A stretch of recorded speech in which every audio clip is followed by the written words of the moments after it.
مدارس کا پرامن کردار۔ ہماری 150 سالہ تاریخ میں مدرسہ کبھی بھی کسی مسئلے تحریک کا مورچہ نہیں رہا۔ شیخ الہٰذا حضرت مولانا محمود حسن دہلوی دیوبندی نے بھی اس دور میں جب وہ برصغیر کی آزادی کے لیے برطانوی استعمار کے خلاف مسلح تحریک کے تانے بانے بن رہے تھے، جسے تاریخ میں تاریخ ریشمی رومال کے نام سے یاد کیا جاتا ہے، اس تاریخ کا مورچہ دارالعلوم دیوبند کو نہیں بنایا تھا، بلکہ اس کی علیحدگی اختیار کر کے انہوں نے اپنا نظام الگ تشکیل دیا تھا تاکہ دارالعلوم دیوبند اور اس سے متعلقہ دینی اداروں کا تعلیمی کردار کسی رکاوٹ کے بغیر جاری رہے اور ان کے لیے خوامخواہ مشکلات اور رکاوٹیں کھڑی نہ ہوں۔ ہمارے نزدیک دینی مدارس کا تعلیمی کردار، ان کا آزادانہ وجود، دینی تعلیمات کے فروغ کے لیے ان کی جدوجہد اور عام مسلمان کا دین کے ساتھ تعلق برقرار رکھنے کے لیے ان کی مساعی دیگر تمام امور سے زیادہ اہمیت رکھتی ہے۔ کسی بھی تحریک کے لیے اس کو خطرے میں ڈالنا اور کسی بھی حوالے سے دینی مدارس کے لیے مشکلات پیدا کرنا نہ شریعت و حکمت کے لحاظ سے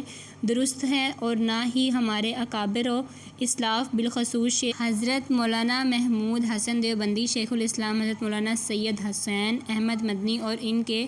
رفقا کار رحمہ اللہ تعالیٰ کی روایت اور مزاج سے مطابقت رکھتا ہے۔